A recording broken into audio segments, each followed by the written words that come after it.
Welcome to this simultaneous meeting of Babergh District Council Cabinet and Mid-Suffolk District Council Cabinet. I'm Councillor Susie Morley, Leader of Mid-Suffolk District Council, and also in attendance is Councillor John Ward, Leader of Babergh District Council. We will be jointly chairing the meeting today, however for reasons of efficiency I will be leading the items. May I remind you of some domestic arrangements. Please ensure that you maintain social distancing from all other persons in the chamber and in the social areas. Please ensure that you wear a mask unless you are sitting down, or if you are unable to do so, and that you use the hand sanitizer and wipes provided. Please maintain social distancing at all times during the meeting and during any breaks. Please ensure that microphones are turned off when not in use. Please do not interrupt other speakers. If you're attending the meeting to speak and persistently interrupt the meeting, you may be asked to leave. And please ensure your mobile phones are on silent or switched off. Additionally, we will be using e-voting for this meeting on the modern.gov app. I would like to remind everyone present that this meeting will be broadcast live to the internet and will be capable of repeated viewing. The whole of the meeting will be filmed, except where there are confidential or exempt items. If you make a representation to the meeting, you will be deemed by the Council to have consented to being filmed. By entering this meeting as a speaker, you are also consenting to being recorded by the Council and to the possible use of those images and sound recordings for webcasting and/or training purposes. The Council, members of the public and the press may record, film, photograph or broadcast this meeting when the public and the press are not lawfully excluded. Now I'm going to move to the agenda. Item 1, apologies for absence. Thank you, Chair. We have received apologies from Councillor McCraw and Councillor Holt. Thank you very much. Item 2 is to receive declarations of pecuniary and non-pecuniary interest by members. Are there any to declare?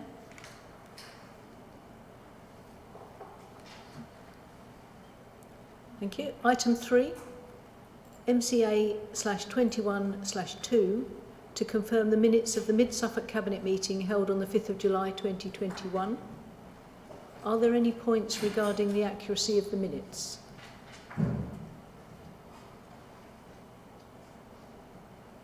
Could I have a proposer, please? Councillor Haddingham, thank you. And a seconder? Councillor Richardson, thank you very much. The Governance Officer will now conduct the vote.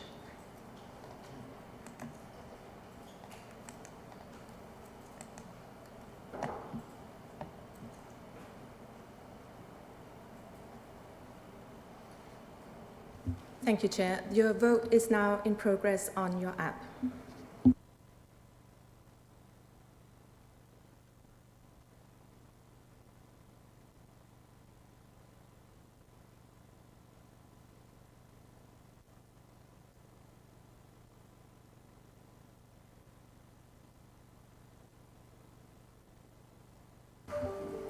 That is 9 votes for, Chair.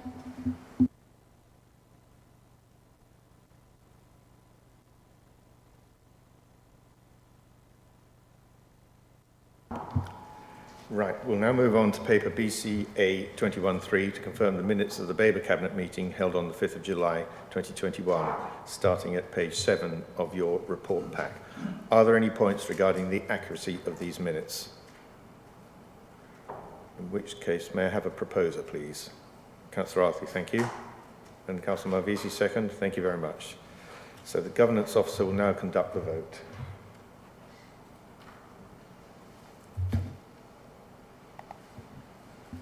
The vote is now in progress on your app.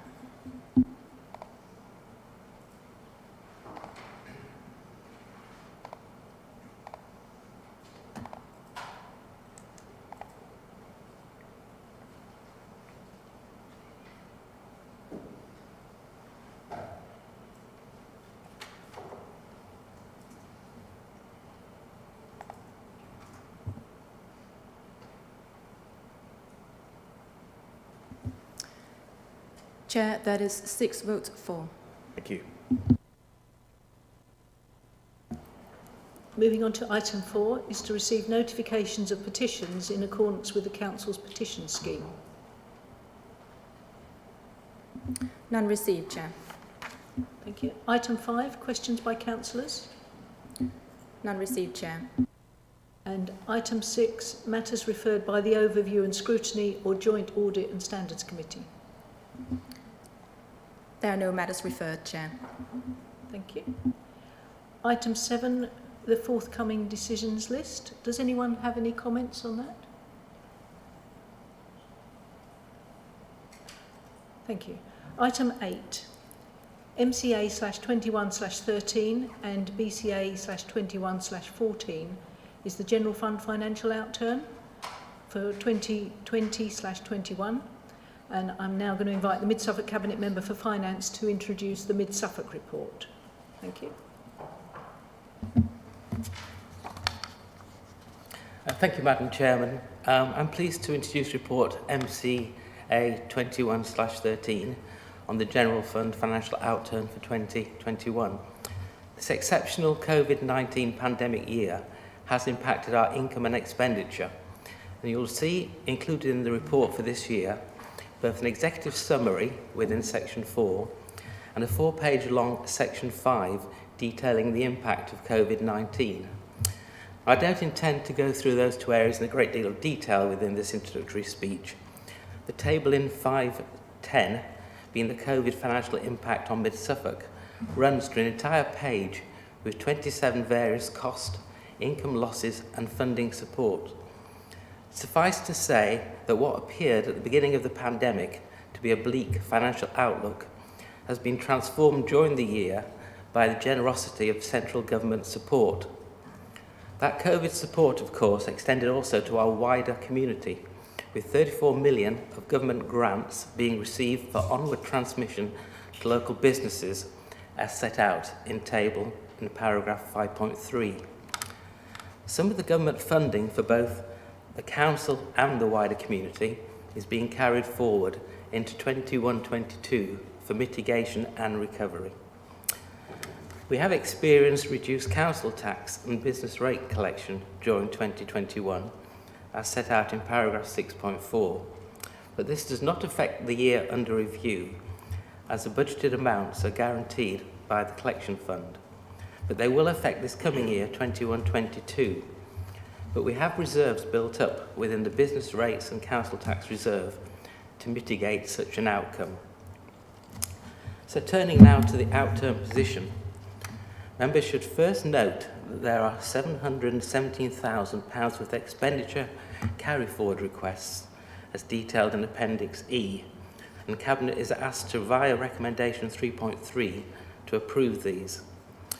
After allowing for these carry forwards, there is still a surplus for the year of 911,000. The variances are set out in detail in Appendix A with extensive explanation against each heading.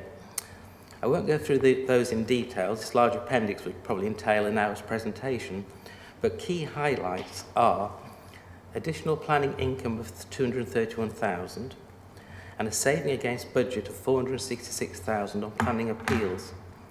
We had advantageous interest rates on our borrowings to finance Gateway 14, which saved 259,000, and staffing savings throughout the organisation of 474,000, as our ability to recruit vacant positions was impacted during lockdown. Offsetting these was an adverse variance of 116,000 from SIFCO, as new investment and hence new rental generation was pushed towards the end of the financial year. So that's just a short overview, and of course we welcome any questions on detail within the extensive Appendix A. Now we're proposing to allocate the 911,000 surplus across 4 reserve headings: 78,000 to Waste Reserve, 86,000 to the Joint Local Plan Reserve, 133,000 to the Planning Legal Reserve, and then the balance, which is 613,000, to allocate to our Growth and Efficiency Reserve. We'll then have over 21 million in General Fund earmarked reserves, excluding SIL, at the year end, which is set out in detail in Appendix D. Of course, no outturn report would be complete without also reporting on our capital expenditure. We incurred expenditure of 26.29 million in the year. We have contractual commitments at the year end of a further 1.294 million, and in addition, we are requesting to carry forward 8.937 million over 17 various categories, as set out in paragraph 6.18. Now, in total, that exceeds our revised capital programme by over 2 million, as we completed the second tranche of CIFCO earlier than anticipated to meet the Public Work Loans Board requirements going forward. As always, before finishing a year's Outturn introduction, I want to pay tribute to all the hard work undertaken by our finance staff. In this exceptional year, it's certainly not been business as usual, with staff working from home, with some of the finance team seconded to assist with the distribution of the various government grants, and with the requirement to pull together regular COVID-related detailed returns to central government throughout the year. And this, of course, had all been done whilst maintaining the vital day-to-day work. So I'd like to offer the entire finance team our sincere thanks and appreciation. In closing, I'd like now to move the full recommendations set out in paragraph 3. That includes noting the 911,000 revenue surplus, approving the 4 transfers to reserves, approving the various revenue carry-forward requests, and lastly, approving the various capital carry-forward requests. I'll be happy to answer any questions members may have on this very detailed report, but first I'd ask for a seconder for these recommendations. Thank you, Madam Chairman. Thank you. Can I have a seconder, please? Councillor Gould, thank you very much. I'm now going to ask the Babergh Cabinet Member for Finance to introduce the Babergh report. Thank you. Thank you, Councillor Morley. I'm pleased to introduce report BCA 2114 to Cabinet, the General Fund Financial Outturn for 2020 to 21, covering the revenue and capital financial performance for the year. 1 month after approving the 2020 to 21 budget, COVID-19 hit the UK, and this has had a significant impact on the Council's financial position and over the medium term as well. However, due to effective regular monitoring, the Government was able to provide effective and substantial financial support to local authorities, which has protected us from what could have been a devastating situation. We had anticipated a significant impact on the collection of council tax and business rates, and this was monitored very closely during the year. A number of government support measures outlined in paragraph 4.3 meant that our overall income was £284,000 higher than budget. The pandemic also impacted the general running of the council services and its ability to recruit staff, so expenditure levels were lower than anticipated, helping us to an overall surplus, and the main areas that contributed to the overall position were staffing, capital financing charges, development management and business rates. In addition, several service areas have requested funds to be carried forward into 2021 to 22 to enable recovery transformation work to take place. The 3-year comprehensive spending review was delayed again, and a 1-year review was published in November, focusing on prioritising the response to COVID. The Fair Funding Review, Business Rates Review and Business Rates Reset have also been delayed. In terms of the COVID impact, an increasing list of grant schemes and business rate reliefs to support businesses affected by COVID-19 were provided during the year, and there were also the self-isolation scheme to support those on a lower income. The full end-year details of money received and paid out is shown in paragraph 5.3. As I have reported throughout the year, COVID has also impacted our finances. We have incurred additional unplanned costs of £988,000 and a loss of income of £641,000. However, we have received £2.6 million from the government support funds and also from the sales fees and charges compensation. This means that we're able to put £891,000 into the COVID reserve, giving an end-of-year reserve balance of £1.171 million. And this, together with a further £414,000 of COVID funding received in the current year, will cover our continuing response and recovery activity. We have also been able to make savings due to everyone working from home and a reduction in recruitment. The full financial impact, excluding the collection fund, is shown in detail in the table at paragraph 5.10. We still don't know the long-term impact, but we do have a healthy reserve to see us through the next year. In addition, the scheme that covers 75% of irrecoverable sales fees and charges losses above the 5% of planned income was extended until the end of June, and so there will be further benefit from this in the outturn for the current year. Looking at the medium term, the overall budget gap for the 3 years beyond the current year to 2024 to 25 amounts to a cumulative deficit of £1.7 million. Although there have been losses due to COVID, the business rates and council tax income, as I said earlier, is £284,000 higher than the budget. COVID losses in the collection fund can now be spread over the next 3 years, and so the bulk of the Section 31 grants received for business rate retail discounts, 4.7 million of the 4.9 million received, has been added to the business rates and council tax reserve to cover these future collection fund losses. Overall, I'm pleased to report that the revenue account position for the council at the end of the year is positive. After proposed carry forwards, we have a surplus of £736,000 for the year, which I'm proposing should be transferred to 5 different reserves as shown in the table in paragraph 6.5. The largest transfers are £373,000 to the Transformation Fund and £200,000 to the Climate Change and Biodiversity Reserve, which we set up in this year's budget. This is good news and testament to the prudent management of our finances by the Section 151 officers team, and I think we can all celebrate this given the difficult year we've had. The key variances compared with budget are summarised in paragraph 6.5, with the detail provided in Appendix A. In summary, the Outturn surplus is made up of a £452,000 favourable variance in the budget requirement, plus a £284,000 favourable variance in the funding. We received £4.624 million of CIL income in the year, which is up from £2.087 million for the 2019 to 20 budget. Apart from the 5% admin charge, this will be transferred to the capital grants unapplied account. Appendix B shows how we're spending the 100% business rates retention pilot funding, and £713,000 is still unspent, of which £122,000 is as yet unallocated. I just wish to draw you to your attention. There is actually an error in that appendix, and that the last line item has not been included in the totals for that appendix, but it is in the process of being corrected. Paragraph 6.9 of the report summarises the movements in the Transformation Fund, which now has a balance of £1,151 at the end of the year, including commitments, assuming that recommendation 3.2 is approved. This gives us a sizable pot to deliver our ambitions in the strategic priorities. And given that this is the primary purpose of this fund now, it will be renamed the Strategic Priorities Fund. The details are provided in Appendix C. Paragraph 6.11 and Appendix D show our general fund earmarked reserves, including transfers. The end of year total shows a balance of £12.657 million, but this does include a carry forward to 2021 to 22 of the business rate 6, Section 31 grants and enterprise zone income in the business rates reserve. After taking this into account, there is a favourable net movement in reserve levels of £1.713 million, excluding carry forwards and the transfers proposed in this outturn.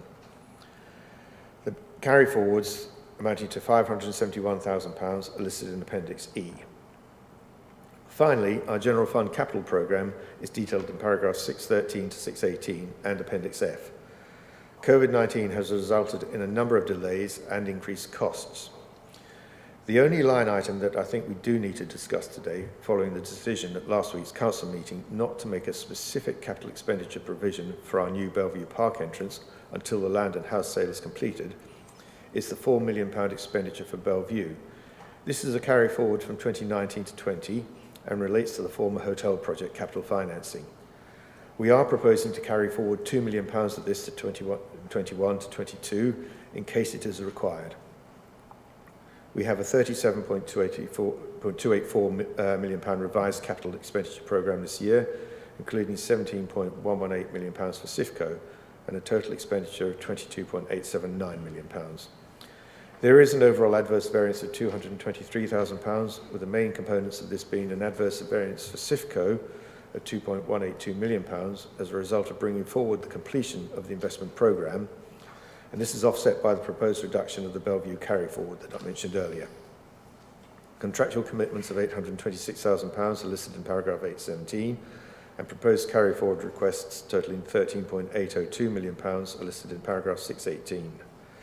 A summary of the variances related to the carried forwards and underspends are listed in paragraph 6.16, and more detail is provided in Appendix F.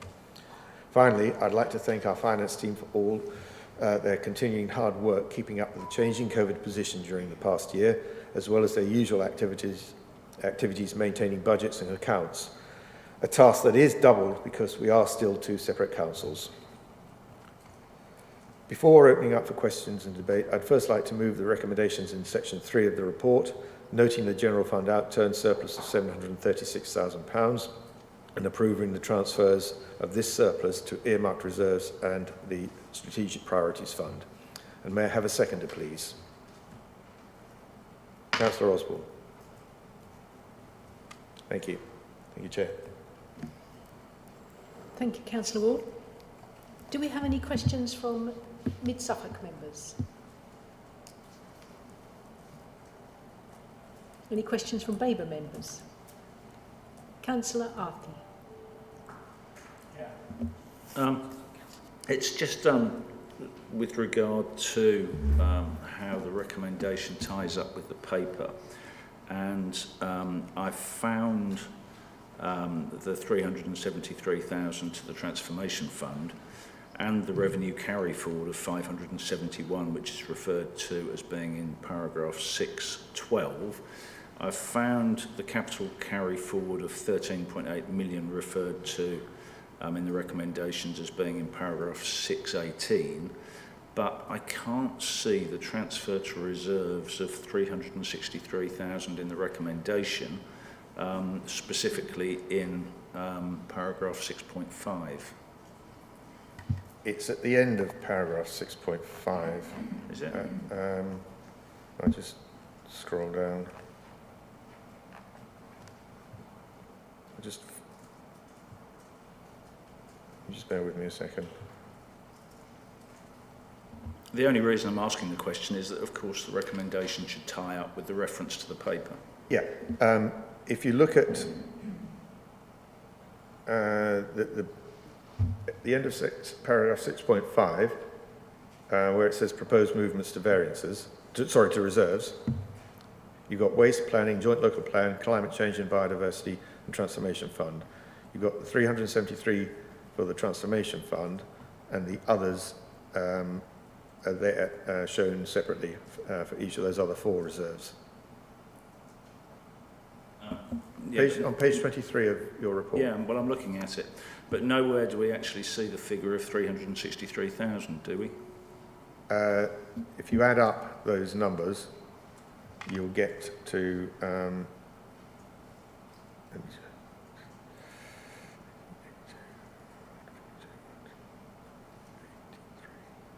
383, yeah. 363, sorry. If you add up those numbers.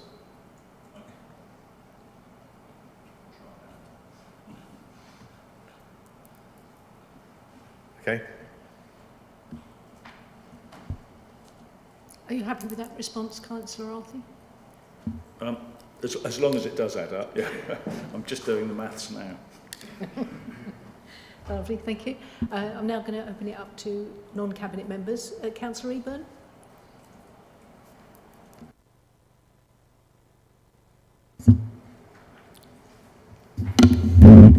Thank you very much, Chair, and thank you, Councillor Whitehead, for your report for Mid-Suffolk.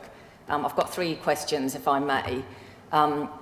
Firstly, I do think that the funding from government of 2.6 million should have been included at the beginning of the report against the costs of 1.95 million, which shows a net position from central government of over 6 million. I think that should have been included at the beginning. But with that funding, meaning that reserves have been increased by £3 million overall, and there's now £862,000 in the COVID mitigation reserve. Firstly, what confidence do you have that this funding will be used in the current financial year, and what specifically for? Secondly, there's the carry forwards of £717,000. Again, could you give us assurances that this won't lead to further underspends in the current financial year, given the very challenging year we've had to date?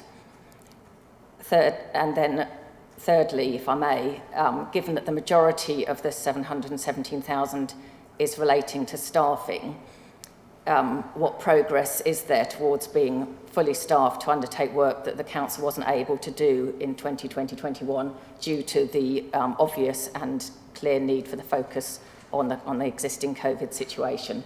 But I would like some to know that that funding will be spent this year on staffing, as the report says, and that therefore that the work of the council will continue. Thank you very much, Chair. So, thank you, Councillor Eburn. To your first question, and the fact that, yes, the government funding hasn't all been spent in the last year, and that we have this 862,000 carry forward into a COVID reserve, and you ask what use is that going to be for? I mean, we keep talking about Freedom Day and getting out of COVID, but this thing just seems to keep carrying on with extra variants and etc. So it is vital that we do have that in reserve. I just can't say at this point in time exactly what it will be spent on, but I'm sure within our district of 80,000 residents, it will be well put to good use. But if the officer has anything extra to add to that in terms of COVID usage, I'd be happy for Catherine to, if she wanted to.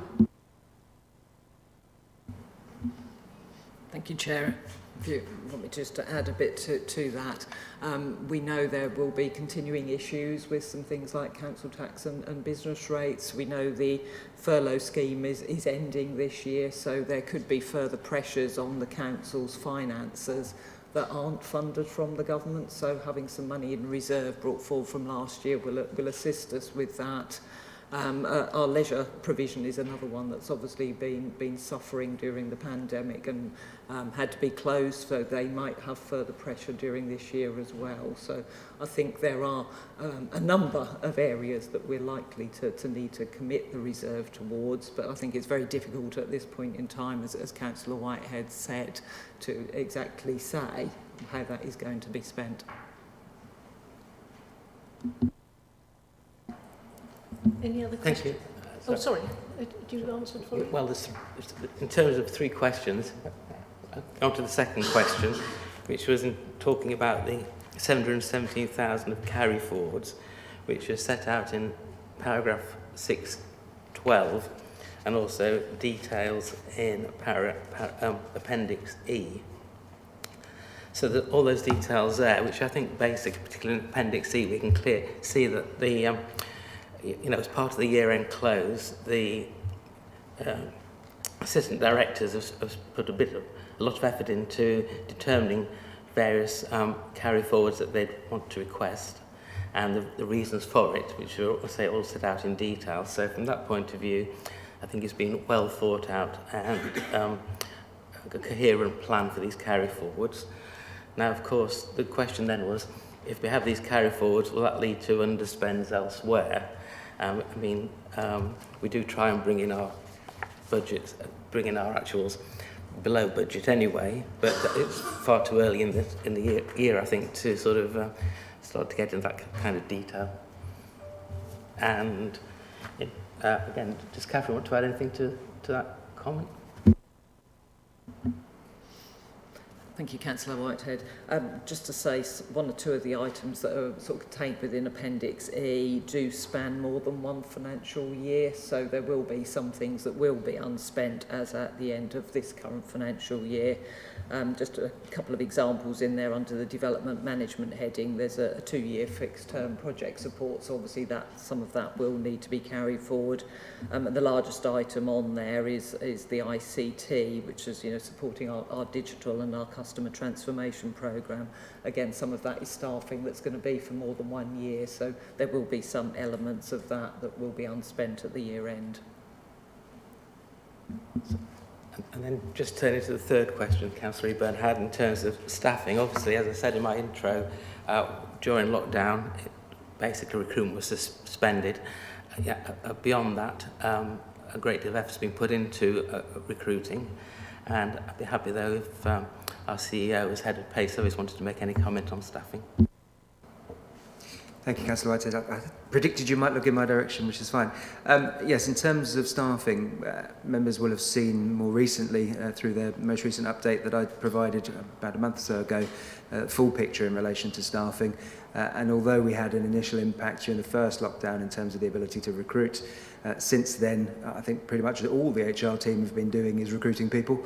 And you'll see that in the weekly adverts that go out through Working Together, for example. You'll see the number of vacancies and natural turnover as well. So we have more staff than we ever have had in the last 4 years, which is a good thing in terms of headcount and in terms of full-time equivalent staffing. But it's a constant challenge, not least as many people have decided to make personal decisions about where they want to work, how often they want to work, where in the world they want to work by virtue of the pandemic. And so I don't think that's going to be something that's simply resolved as we hopefully come out of the pandemic. I think that will continue to be a challenge for us, and we'll make sure that we've got the staff that we need to do the jobs that you want us to do. Thank you very much. Thank you. Councillor Wellham?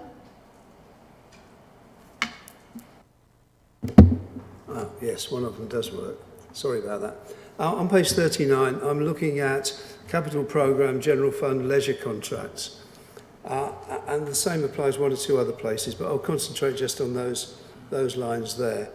And in particular, funds were carried forward from previous year to last year, and they weren't spent. A review has been undertaken.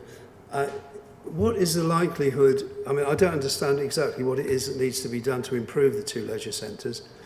But what's the likelihood that that work will actually be done in the current financial year?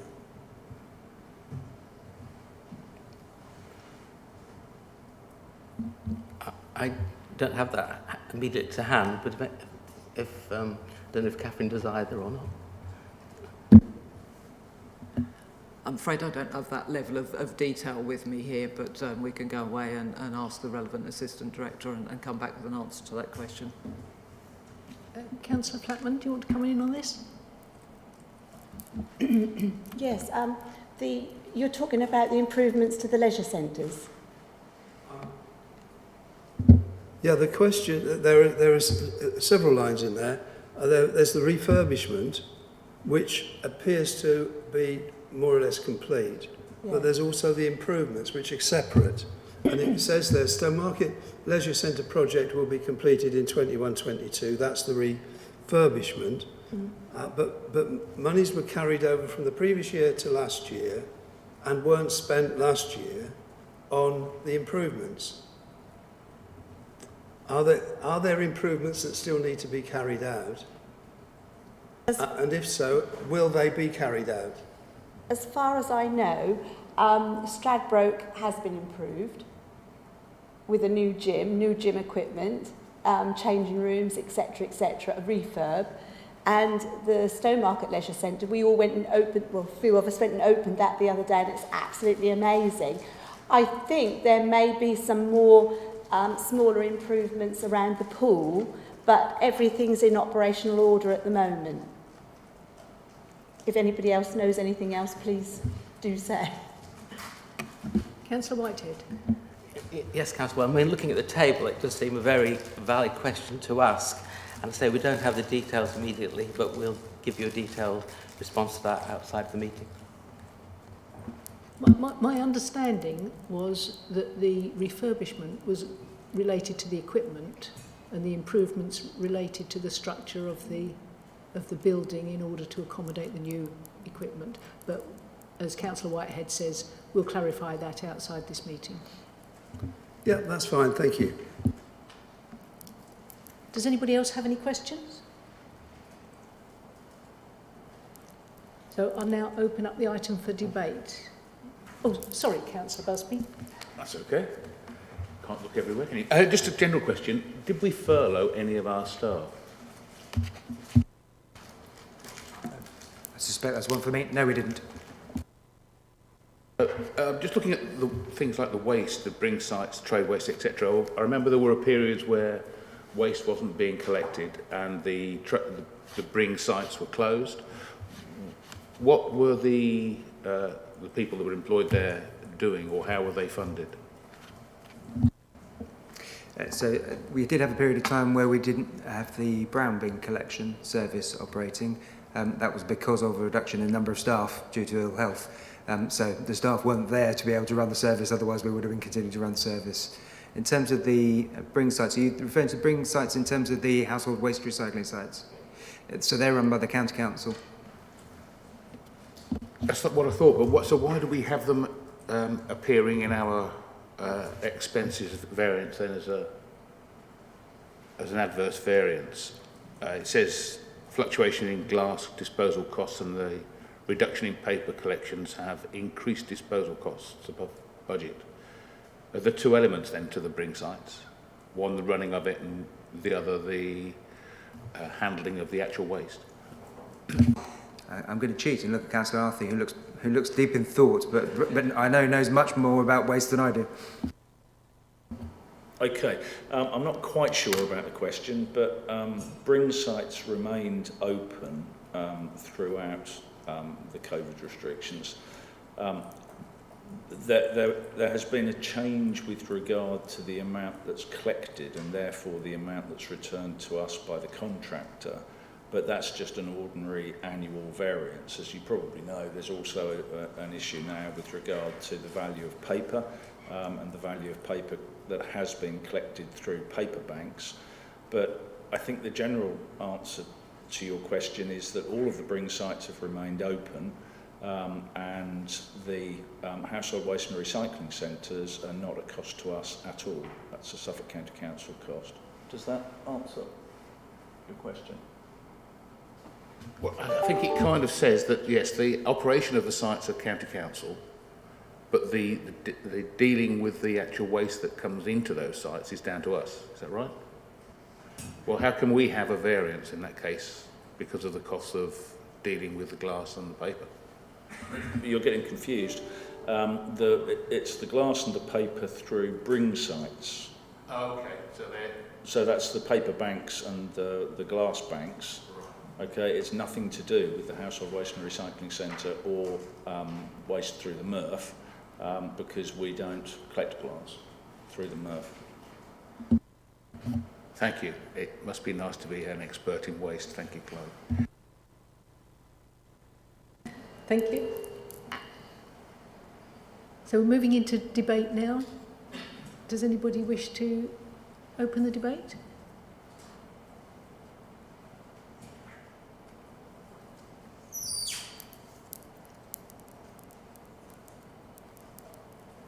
So I'm now going to ask the Governance Officer to conduct the vote. We'll take the Mid-Suffolk vote first. That's okay. Chair, I think we can actually do them simultaneously. Sorry? We can do the vote simultaneously. Oh, simultaneously? Okay. That's fine. Thank you. Members, the vote is now in progress on your modern.gov app.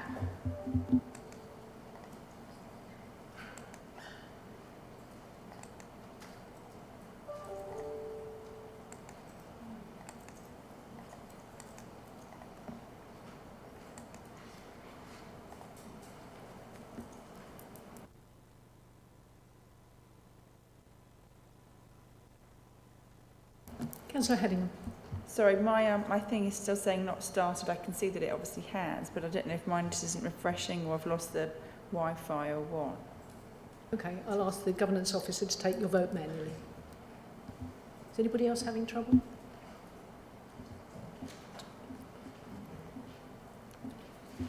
Councillor Haddingham, may I have your vote? Yes, 4.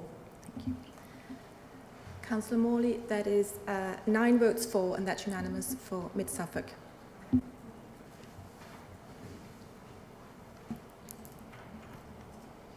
And for the Babergh vote?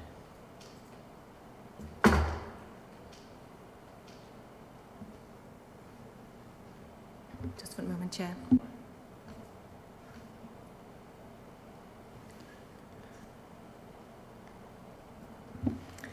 Chair, that is 6 votes for Babergh Cabinet. Okay, thank That's you. unanimous. So item 9 is MCA 21/14 and BCA 21/15. and this is the Housing Revenue Account Financial Outturn for 2020/21. And I'm going to invite the Mid-Suffolk Cabinet Member for Finance to introduce the Mid-Suffolk report first. Thank you.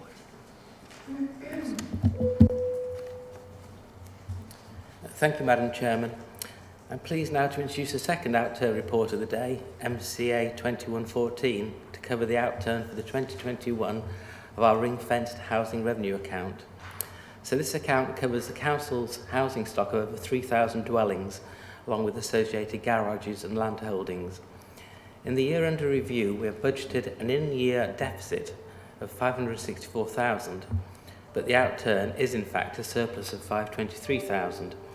So a positive turnaround of over £1 million. The analysis behind this turnaround is set out in the report, commencing with the table in paragraph 6.5, and with detailed explanations over the various income and expenditure headings given in the report in paragraphs 6.7 through to 6.12. Now, as the detail is set out there, I don't intend to go through them all in this introduction, but of course we'll be happy to answer any questions that might arise from those explanations. It is worth noting, though, that there has been minimum impact on rental income collection, and we anticipate little, if any, bad debt, as we are dealing with long-term secure tenancies. The key driver of this year's positive variance, though, is the heading Revenue Contribution to Capital, with a positive variance of 1.383 million.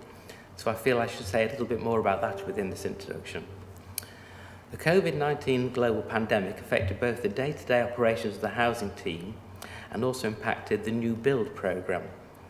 With budgeted income being higher than budgeted ongoing expenditure, we had planned to use 2.604 million of our revenue to fund the new build programme. However, with development grinding to a halt during last year's lockdown, followed only by a slow recovery, there wasn't the scope to achieve the full new build programme last year. So only 1.221 million of the budgeted revenue contribution to capital has been utilised during 2021, and hence the large positive variance. This report also looks at the capital programme, and details of that are set out in the table within paragraph 616 and in Appendix A. We spent 11.147 million of this capital programme. We've contracted for a further 6.23 million, and our Cabinet today is requested to carry forward a further 7.391 million as set out in paragraph 619. Now, this report is financially orientated by its very nature, but I'd like to take the opportunity to acknowledge the excellent work and dedication of the housing team during the very unusual and difficult circumstances posed by the COVID-19 pandemic. There is a much bigger picture here in terms of tenant support and the housing team going the extra mile than any financial report can paint. But I know the Cabinet, and I'm sure the wider Councillor cohort, do truly appreciate their great work. I think that covers all I want to say in my introduction. I'd like to move the 3 recommendations set out in section 3, and as I said earlier, we're happy to take any questions members may have. But first I would invite the Cabinet Member for Housing to second those recommendations. Thank you. Can I have a seconder, please? Councillor Heading, thank you very much. I'm now going to invite the Cabinet Member for Finance for Babergh to introduce the Babergh report. Thank you. Thank you. I'm pleased to introduce report BCA 2115 to Cabinet, the Housing Revenue Account Outturn for 2020 to 21, including both the HRA revenue budget and the capital programme. As we're all aware, COVID has had a financial impact on the HRA throughout 2020 to 21. Rent levels have been at risk, repairs and maintenance were reduced to emergency repairs for existing tenants only, and to complete void work in order to support the accommodation of the homeless and rough sleepers. The new build programme also came to a standstill in the first lockdown. New build and repairs and maintenance did restart after the autumn lockdown, albeit within COVID safety guidelines, but then were impacted by the second lockdown in January. Service levels will still take time to recover, and there will be a backlog of work. There are now additional costs in carrying out new build work safely. As the year has progressed, the financial impact has been forecast with more certainty, and the current impact assessment is presented in section 5 of the report. The additional costs due to COVID are mainly the need for PPE, amounting to £47,000, and which has been transferred from the government support grants money. We have seen a minimal impact on rent levels this year, however, and rents are expected to be reclaimed eventually rather than written off, but this will extend beyond the current financial year. As a result of the extension to the furlough scheme, we have not seen any reduction to income levels this year. Instead, the impact could extend into the current year if tenants in employment are impacted when furlough ends at the end of next month. The revenue position is detailed in paragraphs 6.4 to 6.12. And as always, the financial position of the HRA should be viewed in the context of the updated 30-year business plan. The budget set in February last year showed a forecast surplus position for 2020 to 21 of £334,000. The final position is a surplus of £2.941 million, which represents a favourable variance of £2.607 million. The table in paragraph 6.5 lists the main items that in the budget, and also a detailed breakdown of the variances is provided in paragraphs 6.6 to 6.12. There are many expenditure items that are underspends due to COVID, and these will be deferred to next year. But I just want to draw your attention to the principal items that contribute to the favourable variance. And that is building services are now showing an adverse variance of £186,000 due to an overspend on subcontractors used to complete outstanding jobs relating from service suspension during the lockdowns. There is also an adverse variance of just over £1.003 million for depreciation due to an increase in HRA dwelling values for the 2019 to 20 accounts, which was completed after the budget was finalised. This hasn't been previously reported in quarters earlier in the year. There is a favourable variance of the full amount of the revenue contribution to capital of £2.875 million because of slippage in the capital programme. And this is a significant increase in that since the last time this was reported. So all this means that our HRA balances are forecast to be £16.896 million, as detailed in paragraph 6.12. The earmarked reserves are shown in Appendix B, with the budget surplus added to the Strategic Priorities Reserve. As reported throughout the year, COVID has had a huge impact on our capital programme and on the normally difficult task of accurately assessing the level of payments for complex capital schemes. The capital programme is itemised in Appendix A, and further detail provided in paragraphs 613 to 618 of the report. Actual capital expenditure for the year totals £12.602 million against a budget of £28.824 million. Although they have restarted, projects have fallen behind schedule and their budgets will be carried forward to meet expenditure incurred next year. There are contractual commitments of £5.422 million listed in Table 617 and carry forward requests of £10.323 million listed in 618. There is overall £476,000 favourable variance in the capital programme. Finally, I'd like to thank our finance and housing teams for preparing this outturn, and also the housing team for all their hard work in trying to maintain a repairs and maintenance programme in the face of so many difficulties this year. And before opening up for questions and debate, I'd first like to move the recommendations in section 3 of the report, noting Council's outturn for the HRA and improving the revenue transfer requests and capital carry forward requests. And may I ask the Cabinet Member for Housing to second, please? Councillor Osborne, thank you very much. Do we have any questions from Cabinet members? Councillor Arthur.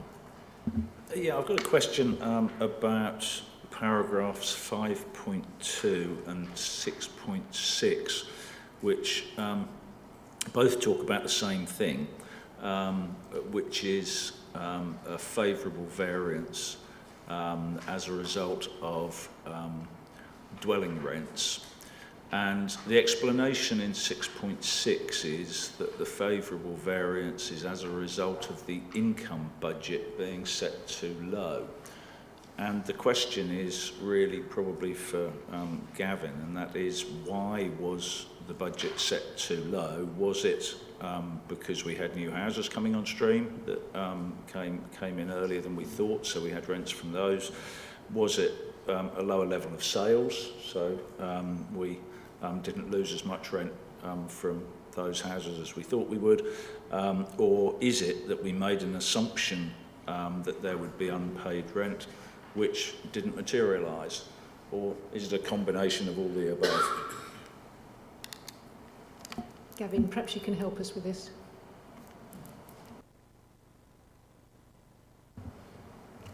Thank you, Chair, and thank you, Member, for the question. It's an honest answer and it's a straightforward answer. The answer is that in regards to the previous year, the rents had been set too low, so this was an amendment and reflection of that. So, any more questions? Councillor Busby? Yeah, we have favourable variances and we have adverse variances. Perhaps we ought to have perverse variances. If we look at 6.9 depreciation, an adverse variance of £1 million, which is due to an increase in the values of the buildings. So we're showing £1 million adverse variance because the value of our properties have gone up. But I don't see where we take the credit for the increase in value.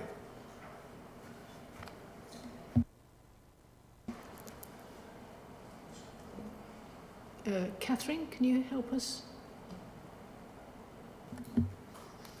Thank you, Chair. We have to get the properties valued each year as part of our statement of accounts, and this is a difference between how we have to account for the housing revenue account compared to the general fund, because depreciation for housing does actually impact into the revenue account. It's a real charge, if you like, so that has a direct impact, and as you're seeing this year, the increased valuation has increased the depreciation because we have to allow for a certain level of depreciation, whereas on the general fund side, that's all handled below the line and it doesn't actually impact. So as I say, what you're seeing here is a difference between the accounting treatment that we have to follow between the two accounts. But do we not, where do we show the increase in value of the properties then? Where does that come through? That would be shown in the balance sheet. Yeah. Thank you. Any more questions? Councillor Wellham. Thank you, Chair. My questions are around the new build programme, including acquisitions. And I'm just interested to know how the breakdown of the money that was spent, whether the majority of it was actually in the new build, or whether it was a lot of acquisitions, because we're carrying quite a lot of money forward. So one of the questions is around, is that the new build programme, including acquisitions, which seems to be uncommitted to anything in particular, 5 million, is that expected to be new contracts that haven't been let yet? Is it in purchasing land, or is it actually purchasing houses for council rent? That's the first question. And the second question is around the planned maintenance. I think there's 2.093, this is in 619, which is planned maintenance that isn't committed. So is it actually planned maintenance? Or is it just some money that's going to be spent on maintenance that isn't yet planned, but is in line with what we normally do in terms of maintaining our council houses? And the third question is, if we are underspent by so much, as the condition of our properties, are they deteriorating? Should we be spending this money, and quickly, in order to bring them up to scratch? Gavin, thank you. thank you, Chair, and thank you, Councillor Wellham, for the questions. I don't have the numbers in relation to the number of new build and acquisitions going forward. My expectation is it would be new build. And I know from a conversation on Friday with officers in the team across the two councils, we're expecting to deliver more than 270 new homes over the next 18 months. So there is quite a significant amount of new build development coming forward as a result of delays over the past 12 months or more. In relation to the question in relation to planned maintenance, that is planned maintenance. So we have within our stock profile an expectation that we will improve homes on a regular basis. That's planned in terms of whether it be a new roof every 50 years, a new bathroom every 25 years, so on and so forth. So that planned expenditure we'll need to play catch up on in terms of contracts, and we're actually doing quite a significant amount of work in terms of procurement of our capital spend. And as part of that, we're using procurement frameworks, and we're also looking at up to 5-year plus contracts to maximise that expenditure. You raise a really valid point, and it would be accepted that the less we spend on our homes, then naturally they're going to fall into more disrepair. So it's important that we spend that money. We spend it in a timely fashion, but I'd also want to make sure that we're spending it on quality and ensuring that we are improving the homes, not just for now, but in the long term. So, for example, we have stock condition surveyors that their sole job is visiting our stock and inspecting it, and we've inspected now more than 70% of our total stock, and our plan is to inspect every home every 5 years to give us that planned and capital programme in terms of understanding what we need to spend, because naturally we're not going to just replace component parts if they've not been exhausted or don't need updating. So that work continues. So hopefully that is some reassurance. Obviously, as we develop the HRA business plan, obviously we've got the priorities around retrofit and sustainability as well, and I'd expect to see more and more coming forward over the next 12 to 18 months in terms of programmes to support those endeavours, in the same way as we've attracted additional grant funding to support some of those endeavours as well.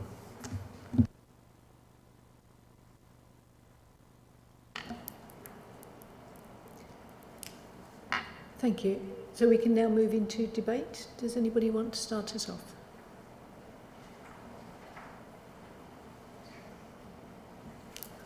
No?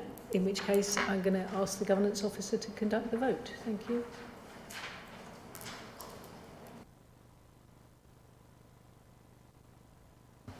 Thank you, Chair. The vote is now in progress for both cabinets. Apologies, Chair. My laptop has decided to update itself, so could I give my vote verbally, if that's okay, in which case I'm voting for the recommendations. Thank you.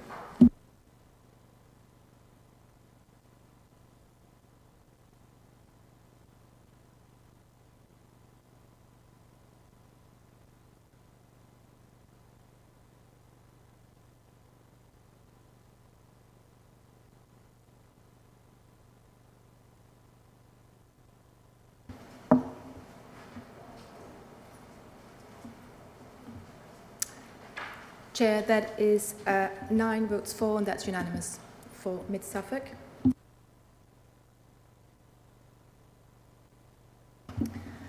And it's 6 votes for Babergh Cabinet. That's unanimous too.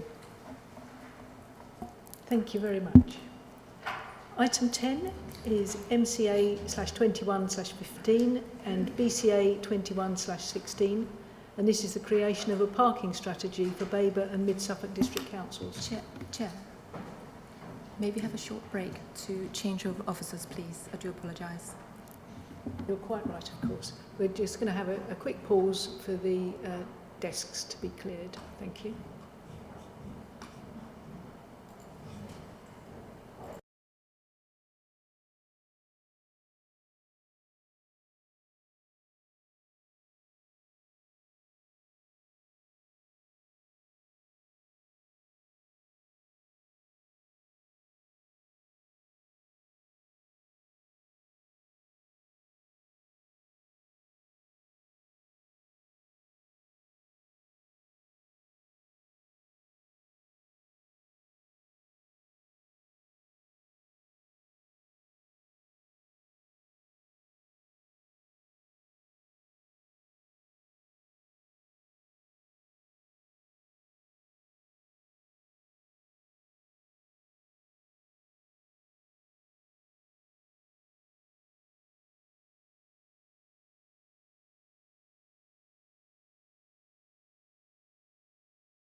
Thank you, everybody. We're back to item 10. This is MCA/21/15 and BCA/21/16, the creation of a parking strategy for Babergh and Mid-Suffolk District Councils.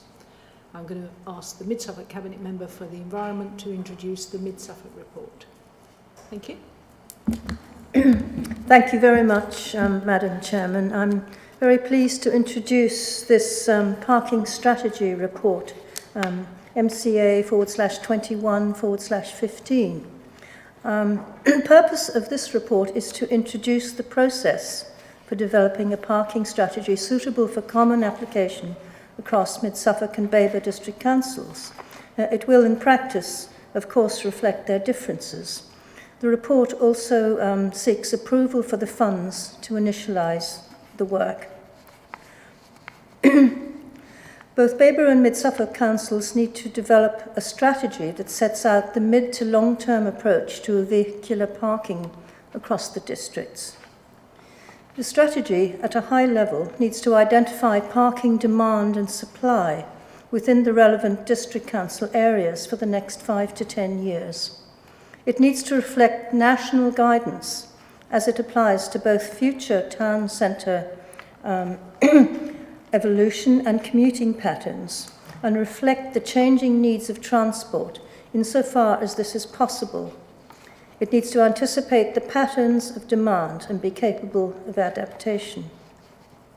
A key function of the strategy will be to enable suitable levels of car and other types of vehicle to park in town centres to help support town centre regeneration, both commercial and residential, and to enable access to towns as well as rural villages. To do this usefully, the strategy must take into account all forms of parking, public and private, public transport and transport trends. It is important to ensure that shoppers, tourists, visitors, residents, workers and commuters have access to sufficient safe, easy-to-use parking at suitable hours of the day or night. I would like to note that the Joint Overview and Scrutiny Committee has reviewed this draft strategy at its June meeting, and its recommendations are and will be taken into account as the process develops. The districts need the help of a specialist consultant to prepare the strategy, as there is too much detailed work involved for this to be prepared in-house, and this would end up costing more and taking more time. The initial groundwork for the strategy will require extensive data gathering and close cooperation with other local authorities, including in particular the County Council, as well as external stakeholders and all providers of vehicular parking, both on and off street in urban areas or elsewhere. Work on the parking strategy is estimated to cost approximately £41,000, of which Mid-Suffolk's share is £20,500, to be taken from the Growth and Efficiency Fund earmarked reserve. The districts have agreed to secure the services of 2020 Consultative Solutions Limited to undertake the work. Cabinet is therefore asked to agree that funds be allocated so that the consultants can commence. I would like to emphasise that this will be a process with many opportunities for member and stakeholder input along the way, and that the process is at inception stage, and it will develop alongside the ideas and views of those standing to benefit from it. I would also like to note that in paragraph 4.7 in your report, where the schedule for the various stages is set out, that there are a couple of very minor corrections to dates. That stage 1 will be completed target date of 8th of October, not the end of September, and that stage 2 will be completed by the 31st of May, not the 30th of April 2022. So I seek approval for the recommendations in this report. Thank you. Thank you, Councillor Fleming. Can I have a seconder, please? Thank you, Councillor Richardson. And I now invite the Babergh Cabinet Member for the Environment to introduce the Babergh report.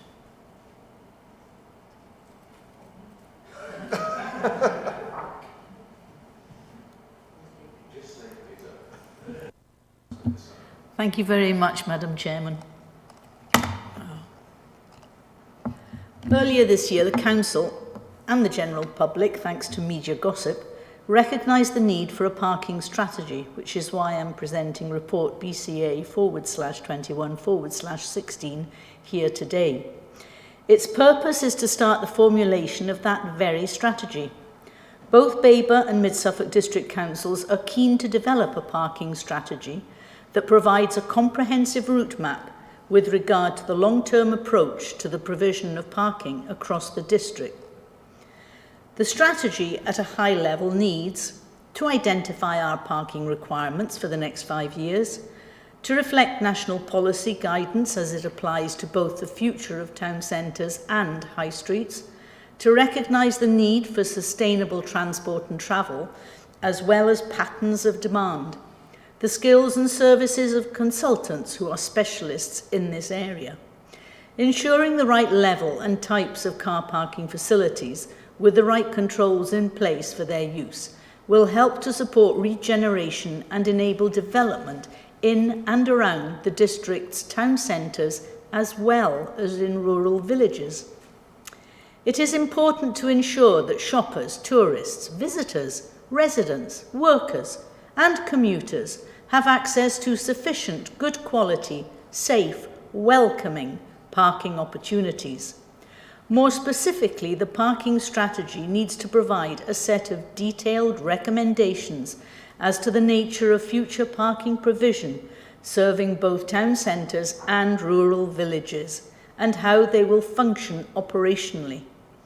Many of you will say, but we know we haven't got enough spaces. We need to do this. Oh, no, we need to do that. But as a council, we need to gather data. We need to analyse this data in order to formulate a policy. And the policy cannot be formulated without first having a strategy.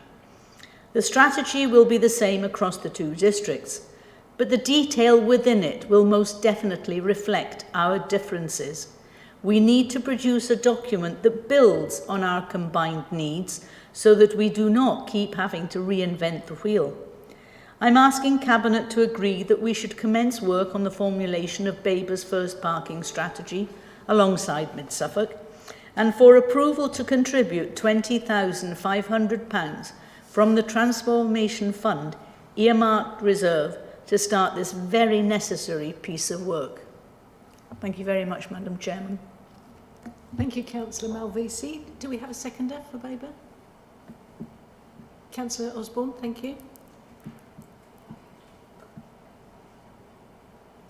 Do we have any questions from Cabinet members?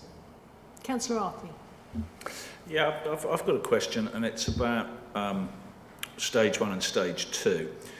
I appreciate that we're going to have our input later, but stage 1, as Councillor Malvisi said, is all about gathering the data, which is really important. And I notice in stage 2 we get mention of EV chargers. I think it's incredibly important at stage 1 to actually gather the evidence about EV chargers that we have installed.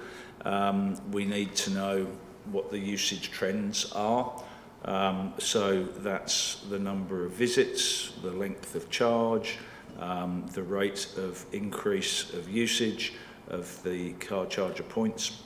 And if we can get the information, it would actually be quite useful to know how much energy has actually been dispensed in a charge, because we need to look at whether the chargers that we've got are powerful enough, because there seems to be a trend towards higher and higher capacity chargers for electric vehicles.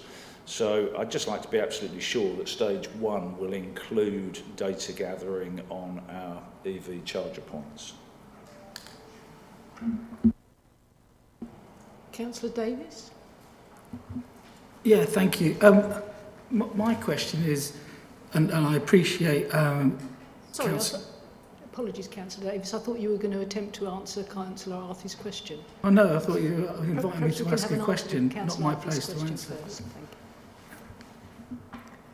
Can I ask the Associate Director to respond to Councillor Arthey? Good morning. Thank you, everybody. Thanks for the question. So, absolutely, that evidence will be and that data will be part of stage 1. Stage 2 is very much looking back at that data and looking back at that evidence and formulating some recommendations that we would then consult on. So, within the paper, I can see how it might come across that it's about EV charging in stage 2, but actually it's an example of the kind of things that might come out of the data and the evidence. So, absolutely, that will be included in stage 1. Can I just come back on that? That's provided that information is available, and it is it? Yes, that's correct. So we'll have usage data, how frequency and length of time that people stay at our chargers, and we will be doing face-to-face consultations within car parks as well. So through that we can look at types of vehicles, so whether they can actually take the fast charging or the super fast charging as well. Thank you. Councillor Davies. Yeah, thank you. My question is, why do we actually need this strategy at all, and why are we going to be spending for Babergh £20,000? I appreciate what Councillor Malvesi said in her introduction, but as she pointed out, we already have a national policy, we already have national guidance, and surely it's down to each individual towns, and it is the towns, isn't it, Sudbury and Hadley really, that need these, well, their parking to be looked at. We already decide how much we're going to charge the car parking charges. Suffolk County Council decide a lot on the various parking. The yellow lines are not decided by us. So why are we spending £20,000 on consultants to tell us probably what we already know, or what the towns can manipulate for themselves? Councillor Malvesi. Thank you, Madam Chairman. If I can reply to Councillor Davis in the first instance and then revert to the AD. Why do we need the data? Because the car parks are owned by Babergh. They're not owned by Sudbury or Hadley. We may have sufficient parking spaces within those car parks. We may not.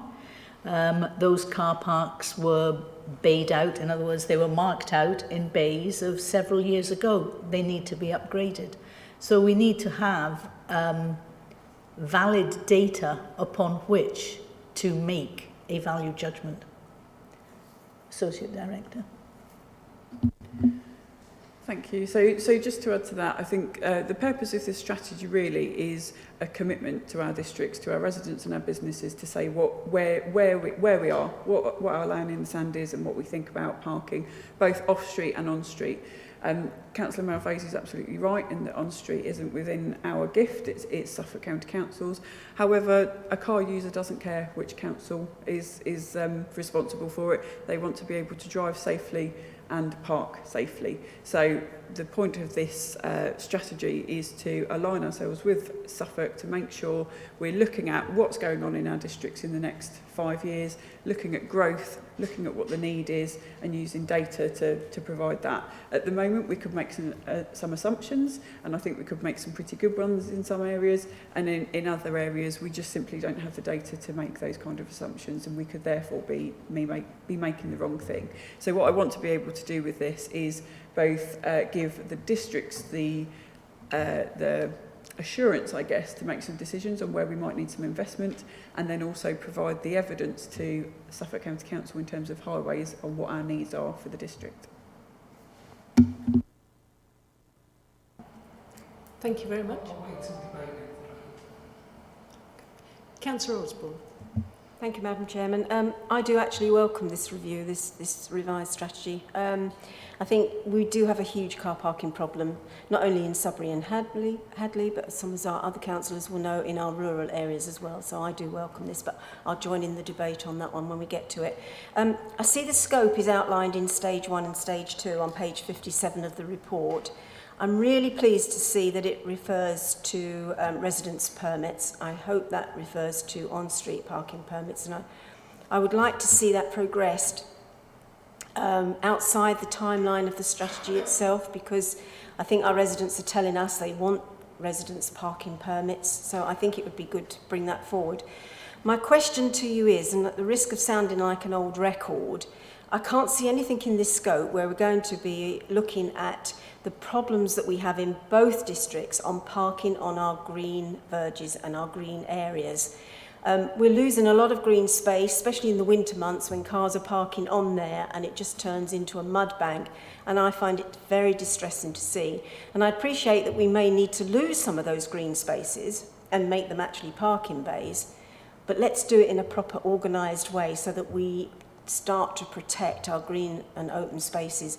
So can I have some reassurance, please, that that is actually going to happen, because it's not within the scope as it currently stands within this report. Thank you very much for the question. So the short answer is absolutely, I can give you that reassurance. The slightly longer answer is that stage one, what we've tried to do here is try and give you some really high level elements that are going to be covered in stage one. The element that talks about pre-consultation and key stakeholder engagement is almost an open consultation prior to getting into the detail. So that is the opportunity for people to talk to us about what's going on, where they live, issues they're having, what they like, what they don't like. So that is a very open consultation where we will be gathering that real specific information from people. You'll see there's a list of stakeholders in the report. They're not exhaustive, but there's a significant amount in there. So hopefully we'll get everything from I've got nowhere to park when everyone's working from home. There's verges that people are parking on that are getting destroyed, right through to we've got community groups that use our car parks that need some support. So absolutely, that's where all of those detailed pieces of information will come. Thank you.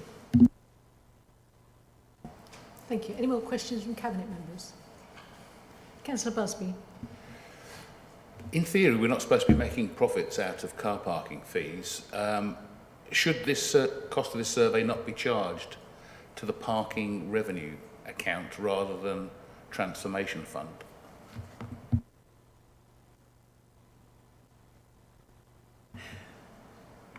I'll attempt to answer that as my finance cabinet members are smiling at me. So that it absolutely could be charged to the parking revenue account. I think in Babergh's situation, we know that that is heavily subsidised. So the amount that we have in income doesn't cover the cost of the parking function.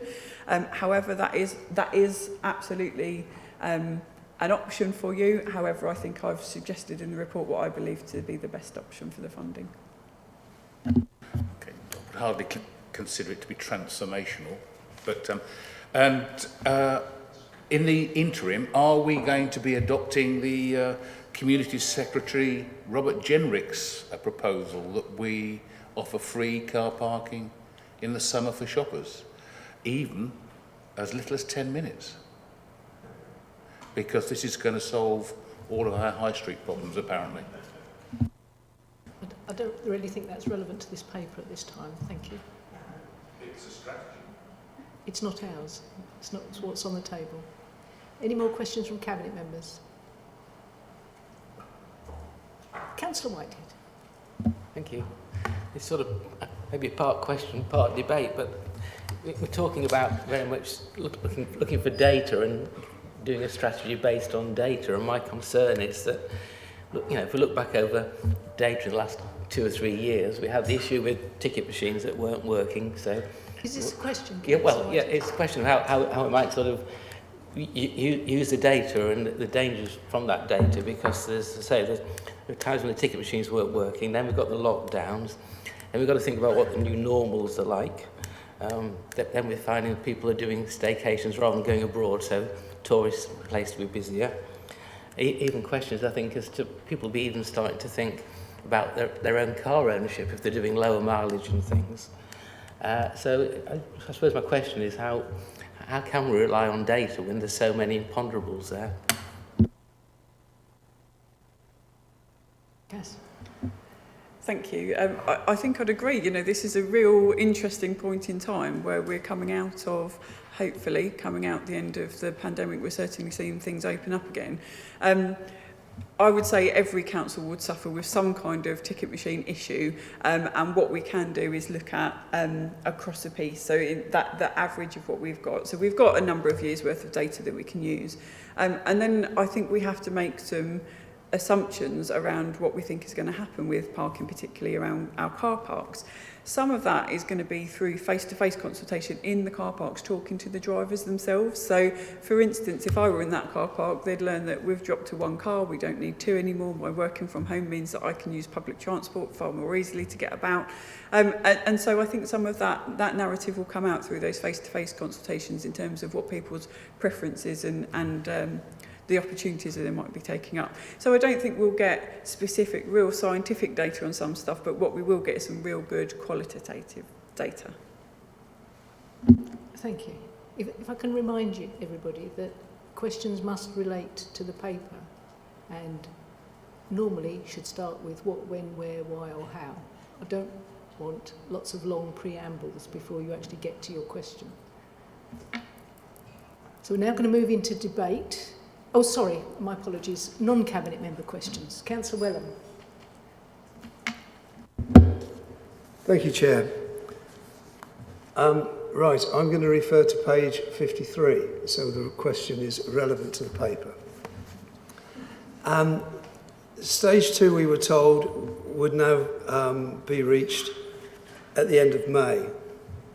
When Overview and Scrutiny considered the timescale, they considered that report to Cabinet, which is the last action on there, should be reached by June 2022. It now appears to have slipped even from September 2022. So, I mean, is that a fact that if the date for the draft strategy has slipped, have other dates slipped? And if that is the case, when will we have the policy which was going to come out of the strategy?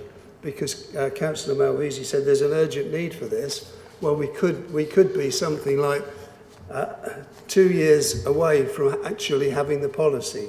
So can we have some firm dates around that? The second question is around residence parking and residence parking schemes, which are referred to. Is there a real commitment to consider residence parking schemes, and they could be paid for schemes, because Overview and Scrutiny considered these were key to the strategy. So I saw nods, so I see that they will be considered. Residence parking. There is indiscriminate parking in housing estates for all sorts of reasons. Is that going to be looked at? People park in front of residents' homes rather than park in a car park because it's cheaper or it's a shorter distance. So will this indiscriminate parking in residential areas be looked at? And the other question is around encouraging cycling and walking and the use of public transport. There's a lot that can be done by the way that car parks are laid out and the links between the car parks and the town centres and so on. So is there a firm commitment to ensure that this strategy will encourage active transport? Thank you. Councillor Fleming. Well, thank you. I knew I'd get a tough one. Let me take those in turn. The dates. I think there's probably some scope for flexibility in the dates. I mean, I'm looking at stage 2, which is the further consultation with key stakeholders, which will run from September to March 22. And I'm just thinking that that's a long time. And I would guess that probably there's quite a bit of scope there to speed that process up. I would hope there is, because I think that it's a little bit disproportionate, possibly. I'm not sure quite what we've got in mind to do there. But so hopefully that September 22 date might be able to be speeded up a bit. No guarantees, although I would refer to RAD to comment on that.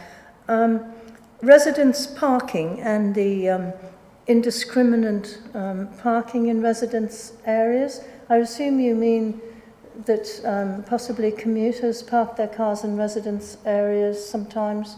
Or do you mean that residents park indiscriminately when they have visitors? I mean, what it looks like is there probably is not enough parking in residence areas to serve the needs of residents when it comes to the fact that, like it or not, some houses have several cars and residents do have visitors.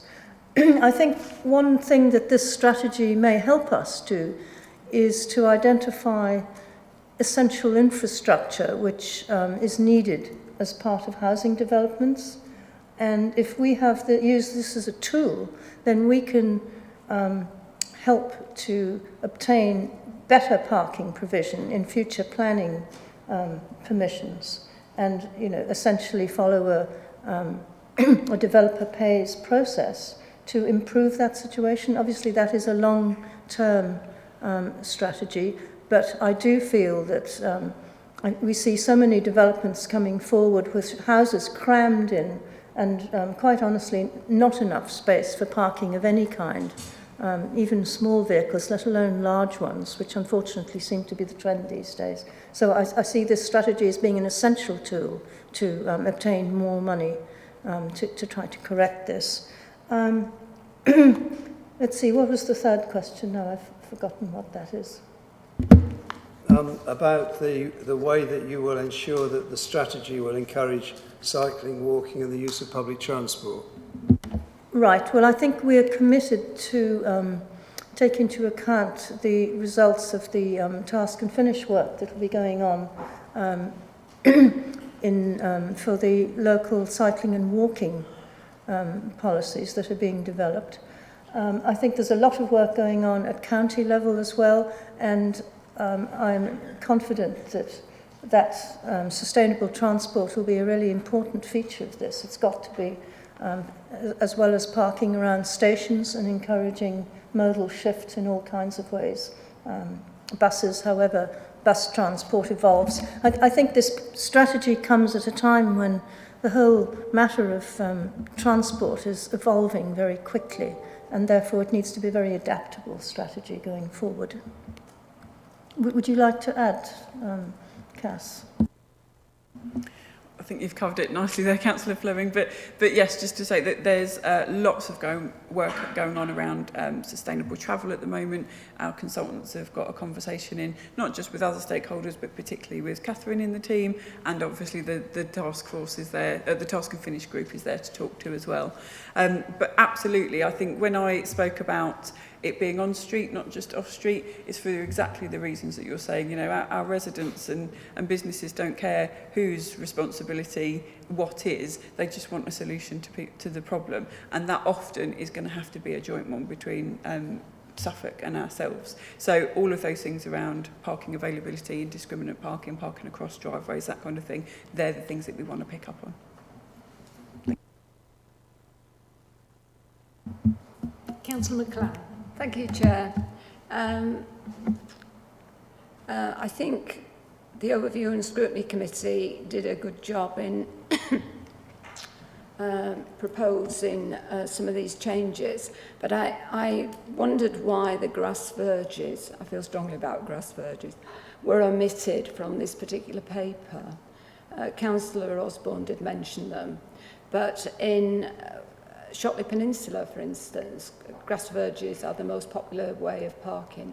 How are you going to sort of assess that? So that's the first question. The second question is around grass verges and planning committees. Grass verges have come up quite frequently in recent planning committee meetings. How are you going to engage perhaps with planning committees, not just the planning department, but planning committees, as we make decisions about garage spaces and things like that? And the last question, which you and I have had this discussion before, is how we influence motorist behaviour. Councillor Wellham and I don't agree on this, but given the behaviour that we see on Shotley Peninsula, I wondered what efforts you were going to make to try and influence, to change motorists, but at the moment it is out of hand. So that's my last question. Thank you, Cassandra. Thank you, Chair. Thank you very much, Councillor McLaren. So in terms of the first question, the report has got, well, parking itself is just a menu full of individual specific issues that people face, grass verges absolutely being one of them. So as I mentioned, this report looks quite high level, but please be assured we will be getting into the nitty-gritty of all of those specific issues that residents, parishes, towns are facing, grass verges absolutely being one of them. So within that pre-consultation, hopefully we'll be getting some of that information, but also that data gathering piece is about what is physically happening where there are no traffic regulation orders. So where have we got traffic regulation orders that people aren't observing and could be enforced? Where have we got traffic regulation orders where they aren't fit for purpose, and where have we got nothing where we need something? So I think those two combined things, the narrative that people will give us and then that evidence-based look at what the picture is, will show where we need to do something and where we need to come in. So I think that starts answering your final question as well, which is about having the right structure in place to try and influence drivers. So if that is, I know particularly in Shockley Peninsula, as you said, we've spoken about this, people parking completely inappropriately, we need to look at what is available to us in terms of traffic regulation orders, but equally what adequate parking looks like in Shockley. You know, it's a tourist venue, isn't it? People go there because it's beautiful and they want to spend time there, and all we're asking is when you're there to park appropriately and to behave appropriately. So I think we need to look at what the demand is, where the opportunities are, and then in terms of the highway, look at what enforcement is available to us that's appropriate. Thank you. Okay. Thank you. Councillor Mellon. Thank you, Chair. Welcome the development of this strategy, but I have a couple of questions. I had three, but I think Keith's asked one of them already, which that's been covered.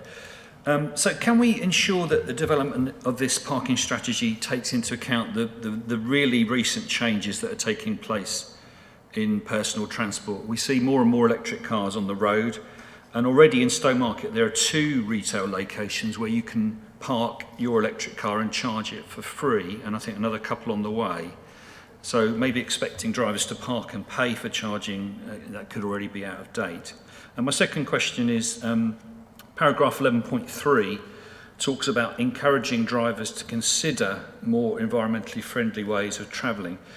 Can I ask that the new parking strategy doesn't just consider, but that it actively promotes using parking to deliver a modal shift? And that could be, you know, free parking and charging for EVs, free and secure parking for electric bicycles. And if we are continuing to charge a fee for petrol and diesel vehicles, that we consider reinvesting those charges into supporting either public transport or the installation of more charging points. Thank you. Councillor Fleming. Yes, thank you, Councillor Mellon. In terms of personal transport and the changes that are taking place, I mean, I think you're right. We live in a world that's changing extremely rapidly, and I think I alluded to that in my previous comments. This strategy needs to be adaptable to match that, and I'm sure it will be. It needs to be. And in terms of parking where the vehicle owner recharges their vehicle at the same time, I don't think this strategy here addresses parking charges. That will be done separately. But your comment is noted. In terms of paragraph 11.3, encourage more sustainable transport, that we should be more forceful in that. And I think that, yes, I think that goes without saying. We will be doing more to encourage. We will be looking at ways to really make modal shift happen, particularly, you know, the whole business with electric bicycles, e-scooters possibly. All of these things need to be taken into account and how we deal with them. I don't think we know at this point in time how we're going to deal with them. We just know we need to set up a strategy that will deal with things and will adapt as we move forward into hopefully more sustainable ways of travel and less polluting ways of travel. Thank you. Councillor Richardson, did you have a question or did you want to debate? It was a response to something Councillor Wellham asked, but actually Councillor Fleming mentioned it in her response. So it was mentioning the LC whip and the role that can play. So that's nothing Thank you. for me. In which case, we're now going to move into debate. Councillor Davis, you were first to indicate. Nothing I've heard has really changed my mind. In fact, if it seems to me it's confirmed that we're doing the work that Suffolk County Council should be doing. Residential car parking spaces, Suffolk County Council. Parking on verges, the police, highways. You know, we're paying for something and we're getting a consultation basically to tell us how many car parking spaces we've got in the car park in the towns. Well, what do? Do we make them smaller and car doors bang against each other and get complaints about that, or do we make them larger and therefore we don't have quite as many spaces? So I'm not convinced by this at all. Thank you. Thank you. Councillor Ward. Thanks. Yeah. Well, I do actually think a comprehensive parking strategy is much needed, and the time is right now, given all of the new development that has already taken place and will be taking place in and around our towns in the next few years. What I just wanted to mention is, given some highly misleading and inaccurate reporting in the press just over a week ago, when today's agenda was published, and although that's now partially been corrected, I think it's worth at this point clarifying what the strategy will not do. And that is, it will not be addressing the matter of charging for parking, either in Babergh or Mid-Suffolk, or the rates charged. Both districts have always had their own different charging tariffs, and we approved a revised tariff for Babergh at our Cabinet meeting in February. Still, incidentally, providing a free period, Councillor Busby, well in excess of 10 minutes. The primary purpose of the strategy is to ensure that we have the appropriate parking provision, both in quantity and location, to support our growing population in the years to come. And it not only means ensuring sufficient off-street parking for shoppers, workers and tourists in our towns, but also sufficient on-street parking reserved for residents, although, as already has been mentioned, we must work with the county on delivering that. But in terms of the off-street parking, we do need to get a better handle on what we have now, what we're going to need in the next 5 to 10 years, based on the population changes, based on how people use our towns. So I think that there is still merit in gathering that data, because there will be significant changes to that on-street parking provision, no doubt. And I know, yeah, I agree, we've got to consider how we can encourage behavioural change towards alternative means of travel, but this cannot be at the expense of mayhem on our urban roads. We mustn't artificially restrict parking to dissuade car use. The car will always remain the only viable means of transport for most of our largely rural population. So I'm very supportive of the paper and also the scope of what will be delivered as described in the report. Thank you. Thank you, Councillor Ward. Councillor Arthey. Yeah, I thought Councillor Ward was going to address the issue of where these costs ought to be shown, because I have to say I have some sympathy with what Dave Busby said. I think that the cost of our car parking should be shown in the as a cost of car parking, and this is part of it.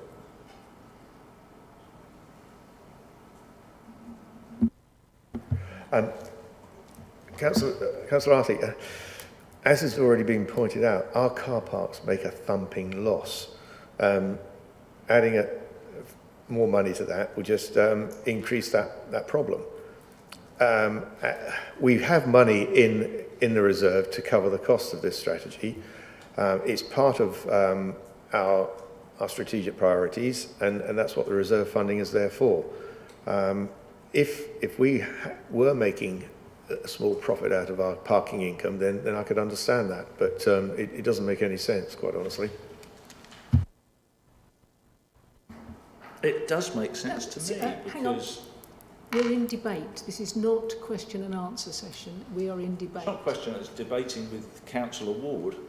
You get one set of 3 minutes. You've asked. You've had your say. Well, he didn't respond fully, did he? We've got 2 minutes, 10 seconds left. Councillor Osborne. Thank you, Madam Chairman. As I alluded to earlier, I do really welcome this strategy. You know, parking is a huge problem throughout the Babergh and Mid-Suffolk districts, both in our towns and in our rural areas. And a lot of my calls that I get and emails is about parking problems. And I can't turn my back on it, although it's not within my remit. But what is within my remit is that it does impact on people's quality of life.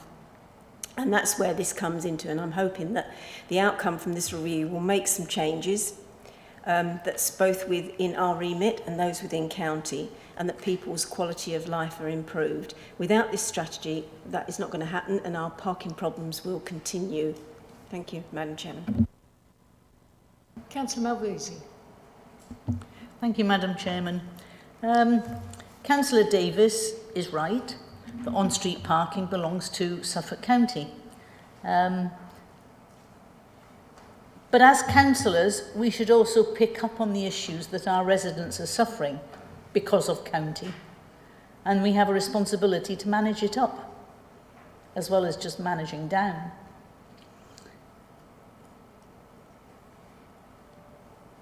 By developing our car parks, we could very well be removing cars from street parking because we're making better efficiency and better use. Resident parking tends to be reasonably expensive when you look at how it's applied nationally. So it might encourage people to actually use the car parks because they may get a more preferential rate. Without the strategy, we don't know. Without the strategy, we can't determine whether it's turn left or turn right. We need the strategy so that we can produce a comprehensive policy of parking that's going to take us through this interim period where of rapid change, and where hopefully the pendulum will start to swing less, or should I say more slowly, and we can have a policy that then will take us forward to maybe even hydrogen-powered cars. Who knows? And electric vehicle charging points will become obsolete. Who knows? But we need the policy, and we can't do the policy without the data to create the strategy. Thank you, Madam Chairman. Thank you. Councillor Richardson. Thank you, Chair. There are 3 points I wanted to make, having listened to some of the questions and heard some of the debate. The first is that, obviously, I accept that there's going to be a degree of overlap between what we're responsible for as district councils and what the county council is responsible for. But I think it's also important to recognise that it sets out in the report that this links very closely to some of our other corporate priorities. So things like helping our town centres recover and our high streets recover from the pandemic, making sure customers can actually gain access to businesses to help support them, as well as helping our more urban areas accommodate future housing growth. So I'm thinking particularly around Stowmarket, for example, accommodating the housing growth that will be taking place along the A14 corridor. So I think it's important, going back to that point around working with the county council, is people want to see a joined-up approach to infrastructure when it comes to housing and the provision of parking in some of our towns.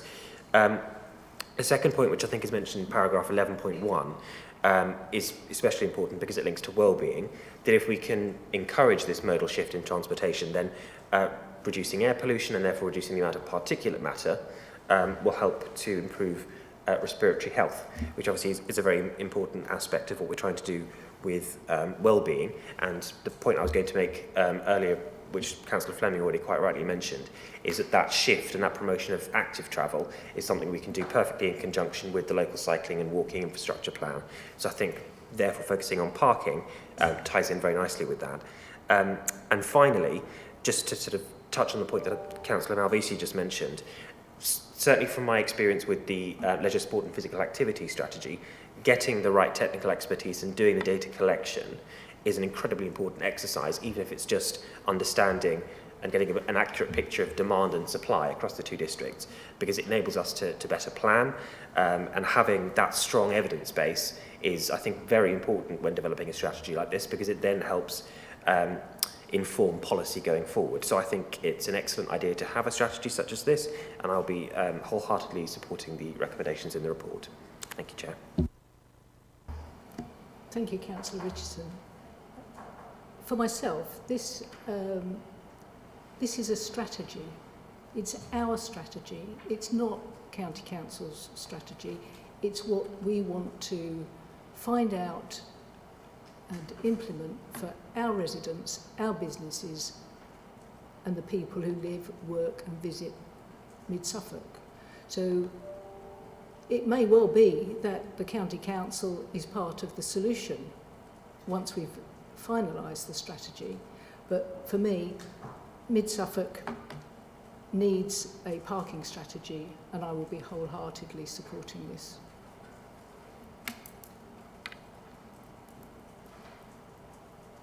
Councillor Busby. Thank you. My 3 minutes starts now. I've got concerns about this. I think it's going to set expectations that we can't achieve.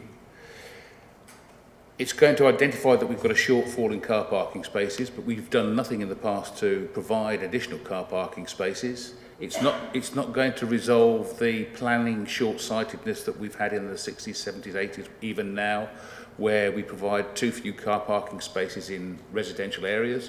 We're not going to find additional car parking spaces. So I don't see how we're going to resolve those issues. Residence parking permits. My experience in Pinewood is when confronted with the options of a residence parking permit, residents don't go for it. There's no guarantee that they will get a space, which is one of the things that they expect. They'll have to pay for it, which is approximately £100 a year. They don't like to do that either. So it doesn't resolve the issues, and we end up with yellow lines all over residential estates, which may or may not be the solution. As for measuring demand and supply, yes, it will measure supply. I'm not sort of convinced it will measure demand. I think it's very difficult to identify that. So I've got a number of concerns. I'm concerned also that it doesn't include charging. I think that's ducking the issue. I'm concerned that we're charging it to the wrong thing. It should be charged to car parking, even if we've got a shortfall already in the money that comes in for car parking. It's part of that process. It's nothing to do with transformation fund. It's just we're just using that fund as a means of spending some money. So I have a lot of concerns about what will be delivered from this, apart from high expectations. So I'm considering not voting for it. Thank you. Councillor Brewster. Thank you, Madam Chair. I think that there's one or two different pieces of the strategy we need to look at. I think generally, yes, we need the strategy for car parking in the local area for people who are visiting town. Sorry, not visiting, I'll come to that. People who live in the town and people who work and use the things that the town can offer to them. But we also have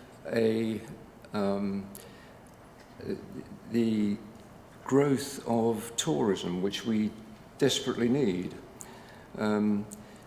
I witnessed that in Stowmarket on Saturday, where we had the Prima Donna Festival at the museum, and the car parks were answering to that, and the ones I tried to use anyway were full. So I hope that the strategy will actually take notice of tourism, because tourism for economy is extremely good for our area, the whole of Mid-Suffolk, Babergh, and where you wish. And I wouldn't like to see that lost, because something like the Prima Donna Festival was extremely successful. It had an enormous number of people from outside the area coming in, and that was about 75%, I understand. So, and I would add that when I did find a small space on a car park, I went to pay for an all-day pass on that particular car park, and two ladies behind me, when they saw the cost of it, said, "Oh, that's absolutely fantastic. You know, we should come here again." So, and it helps, but I realise that Stowmarket is the only car park in Mid-Suffolk which pays charges, and the rest of them are free. So I don't think that actually precludes taking the strategy into those areas and see what we can do to actually lift our tourism industry in Mid-Suffolk and indeed in Babergh. Excellent. Thank you, Councillor Brewster. Councillor Fleming? Thank you. I just wanted to very briefly address what Councillor Busby was saying, the fact that he, and I think Councillor Davis also feel we don't need this strategy. I don't think any strategy is a magic wand, and there certainly won't be. But I think you have to consider what the do-nothing option is. And when you think about doing nothing and ignoring, trying to put together all the various pieces of this complicated jigsaw, I think, you know, I sincerely believe we need this strategy, and we need it now, particularly because things are changing so much, and particularly to enable us to be able to help finance the provision of you know, the different types of parking needs that are coming in the future.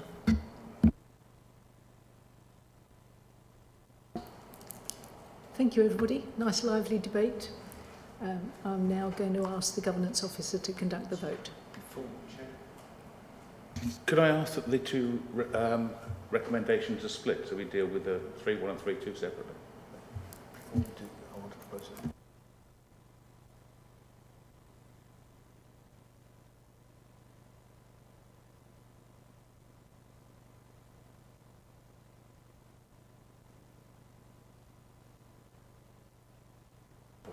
Councillor Ward. Councillor Busby, rather than that, I think I'd like to propose an amendment to recommendation 3.2 in terms of the source of the funding, not to use the Transformation Strategic Priorities Fund, but to fund this from a separate source, effectively within the parking account. You happy with that?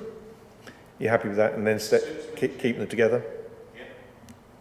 Everyone, Babergh members, you all happy with that? Okay, thank you. Okay, and the Mid-Suffolk recommendations remain as is. Okay, thank you, Henriette. Thank you, members. The votes are now in progress.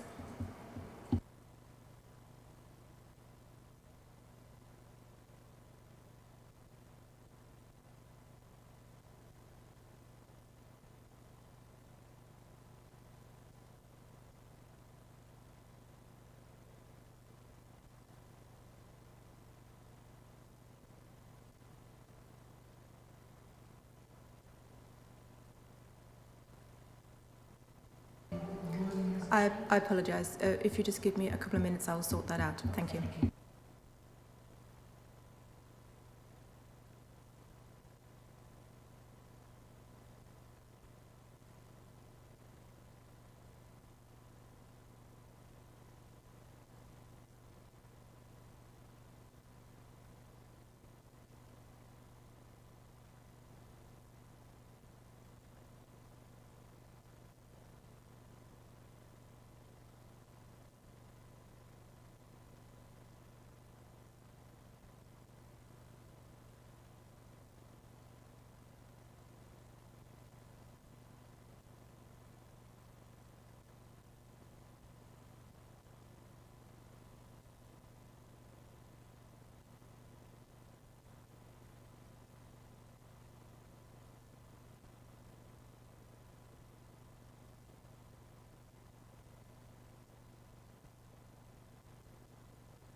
Right, Chair, I think we are there now.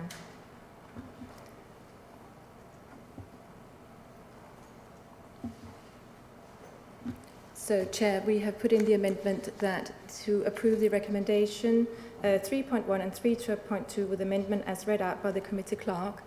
And the 3.2 will read that the funding of 20,500 for Babergh's contribution towards the formulation of the parking strategy from the Babergh parking account be approved.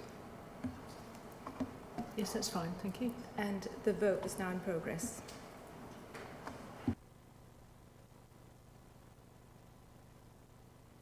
The vote for Babergh is in progress. I'll start the vote for Mid-Suffolk now.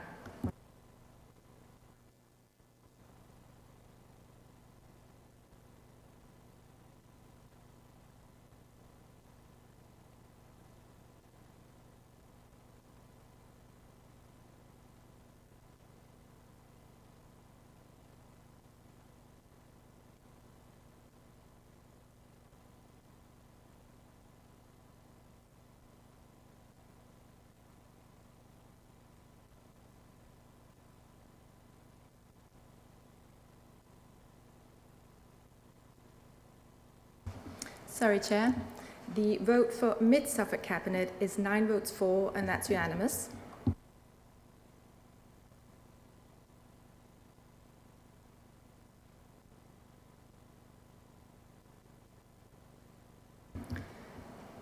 Councillor Busby, yes. Will you be voting?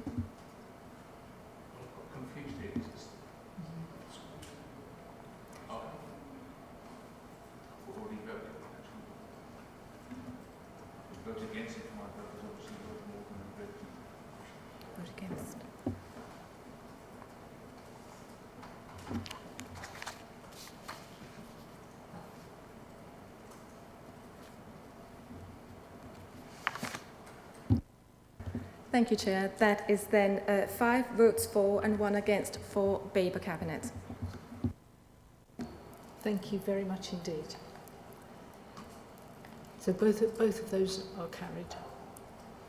The date and time of the next meeting is scheduled for Monday the 6th of September at 10:30 in the Chamber.